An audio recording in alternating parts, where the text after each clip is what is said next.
Alright, we are live. Sacktap live. Tuesday morning. I'm a bit sluggish. It is my Monday, as you know. What do you say we get things going, warm it up with a little draw from the insult jar? I'll bring it out for you. There we go. Got one right here. Do getting insulted by little slips of paper. What do you and gay people have in common? Well, probably that we both love the theater and fine arts and a good bottle of wine, physical dedication to physical fitness, well dressed. I assume it has to be something like that, right? So, you're both gay. Well, and these allegations keep surfacing, and I must say, absolute bullshit. I have a storied heterosexual history, which includes a number of rather, what's a good way to say this, robust gals, and I think that's always that's how you can tell if somebody is doing it, for the love of the game or to prove something to themselves. If you're doing it for, if you're banging fat chicks, you're in it for the love of the game, right? No, I don't think even the most closeted gay wouldn't go out and bang a tubbo. So, gentlemen, if you're out there and you've got a few drunk one-nighters with some shamus under your belt, probably means you're not a fruitcake. I think that's a good litmus test, because the gays are a people of exquisite taste, well, minus the whole penis thing, and they would not stoop to such levels. So. Yeah. Anyway, moving on. We have much to discuss. What's going on? Our man Dirk sent me a couple articles over the weekend. Dirk, by the way, runs BTDT, the Veterans Clothing Company. Bomb ass T-shirts. You see me wear them all the time here. You can catch me on Instagram at Gary_Moiler wearing them, and I'll see if I can remember to link to his stuff in the comments here. But what's going on today? Oh yeah, that's right. We got so Jay Feely, former NFL kicker, punter, some shit, created a fucking uproar on social media, as you can't go a fucking day without social media uproar in this country. I guess he posed for a prom picture with his daughter, her boyfriend, and he had his gun. He was holding it but pointed down, safe direction, and people were going fucking nuts, because, you can't do anything with a gun these days without people going absolutely fucking ballistic. We've equated guns with evil, but it's sort of a play on the old joke, hey, have my daughter back by 10, or I'll be up polishing the old shotgun.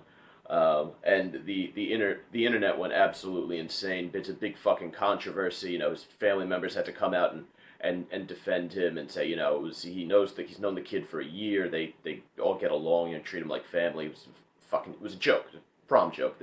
Some people have a fucking sense of humor about things and don't get their panties twisted over like the littlest fucking thing.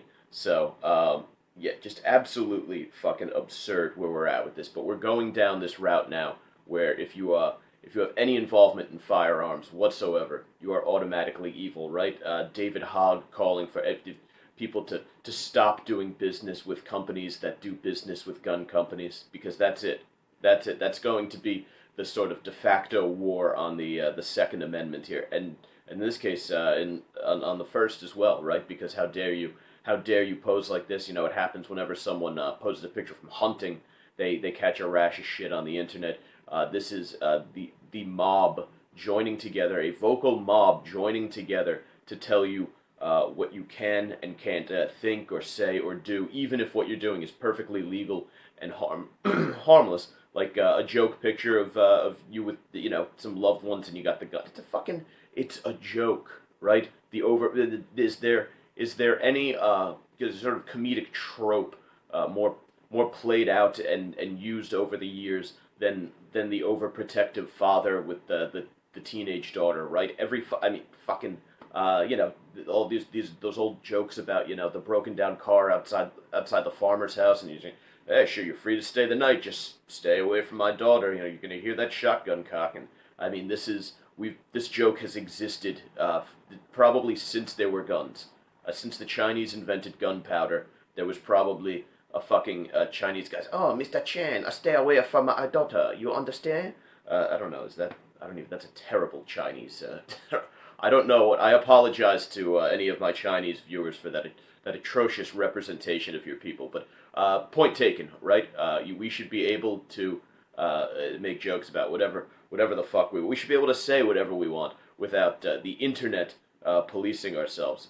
We have Shania Twain recently she had to apologize for saying she understood why people voted for Trump, and that if she was an American citizen, she probably would have voted for Trump. Oh, the fucking horror, right? So someone who connects to America's heartland says they understand why people voted for Donald Trump.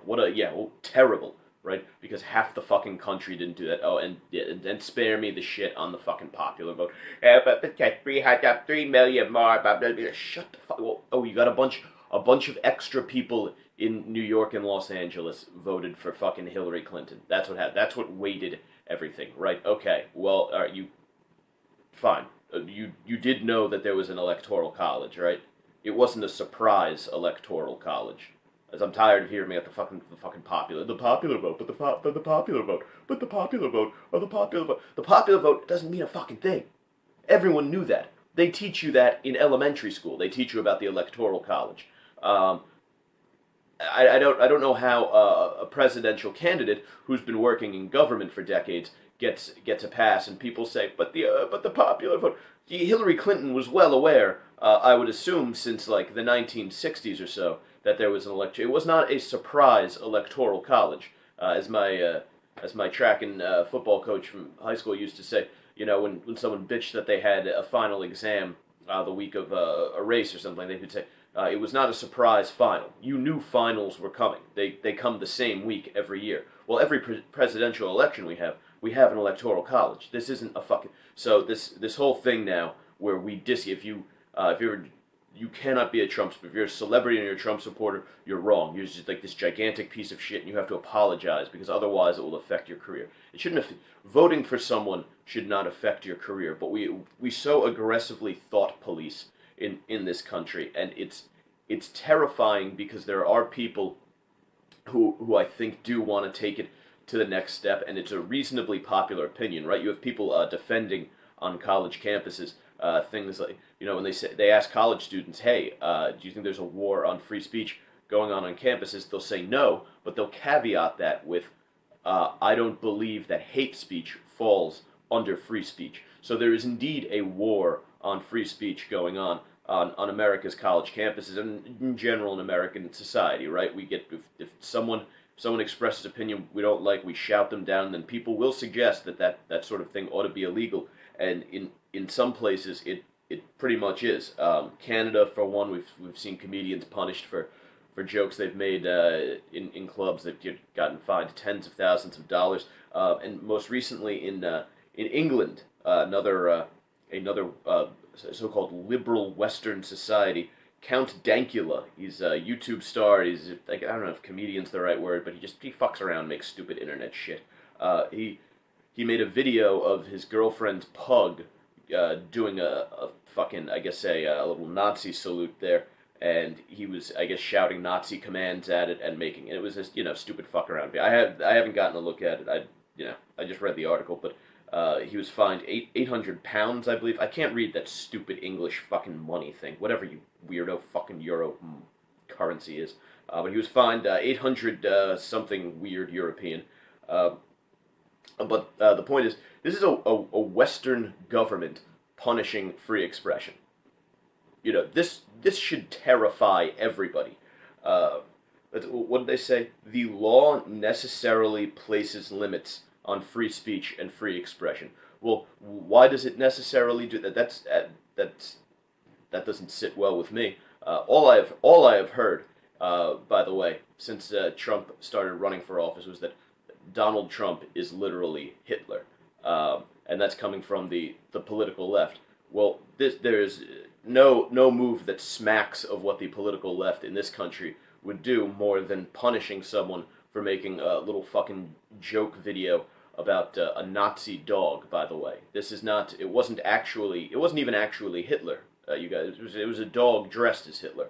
Uh, yeah, if so, again, we get to this point where it's like, okay, do you support the right, right? Because you don't want the government to be in a position to take away the right. When the government can punish you for something, they're essentially they've taken away that right. So, anyone cheering this decision who says it's great, this is a terrible decision, uh, because now what we're seeing is a Western government saying we have the right to police speech. Like, this shit needs to be appealed to the highest fucking. I don't know what the English appellate system is, but this needs to be. This is a terrible, terrible decision. That a Western government would punish someone over an internet joke is fucking horrifying. And I know over here there's a big push for that kind of thing. People want hate speech laws, and they say hate speech should be regulated. But here's the thing, guys: you are not the one who's going to be able to determine what hate speech is. It will be the government that is punishing you who determines what hate speech is. So if Donald Trump, literally Hitler, is in charge of the executive branch, and so, well, I don't know, executive order, however, in theory, let's say he Hitlers himself into passing something against free speech, it won't be you, the people, deciding what hate speech is. It will be your government deciding what hate speech is. And if your government is run by literally Hitler, you may not like his definition of hate speech, and it could be used to punish anyone who opposes him. It could be criticizing the president could fall under hate speech in this sort of theoretical world where we have no problem with thought policing. So you need to think long and hard about the consequences of policing thoughts and speech, because I guarantee that is a Pandora's box that we do not want to open. Again, when we talk about the Bill of Rights and the guys who founded this country, they were very deliberate in writing this document. So we should take very seriously those things like the right to keep and bear arms, the right to freely assemble and worship and speak and have independent thought, even if it's an independent thought that others may find abhorrent. We still need to defend the right to have that thought. What else? I mean, this is essentially allowing the government to police speech. It's a predicate for jailing people for wrongthink. I mean, that's really what it is. That is what this lays the foundation for. I mean, when are we going to get to the point where we're thinking, pre-crime, just the idea of having a thought that people find unsettling will be enough to lock someone up? Is that really that far of a leap from finding someone over a YouTube video?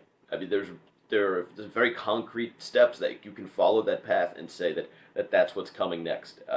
They called the video grossly offensive. Well, I find it grossly offensive to censor speech, no matter how terrible or offensive that speech is.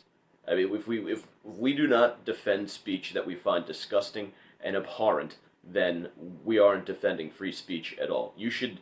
I have a problem even with the heckler's veto, with people being shouted down and not allowed to speak. Let bad ideas stand and then fall on their own merit. If something really is a terrible idea, it will eventually be torn down and ripped to shreds, right? Because the minds of the masses will see it for the horrible idea that it is. We don't need the courts or the government to step in. So if you've seen this decision, if you see people cheering it, and I'm sure the Mashables of the world will be quite pleased with this. Those people are wrong. They are simply wrong. It is no matter how disgusting and abhorrent the speech is, and honestly, it's a little fucking dog doing Nazi salutes. Yeah, it's. I can see how people might think it's in bad taste, but it's pretty fucking harmless. Okay, what is is the dog going to invade Poland next?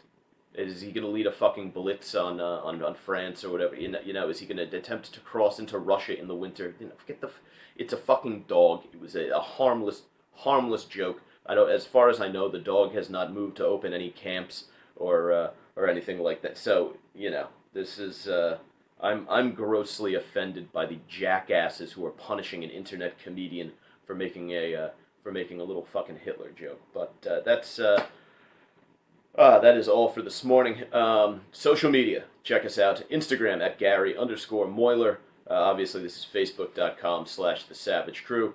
On Twitter at Mike Montone. And there's a fresh podcast episode up, so be sure to check that out at thesavagecrew.libsyn.com. And thanks for joining us this morning, and I will catch you on the flippity floppity.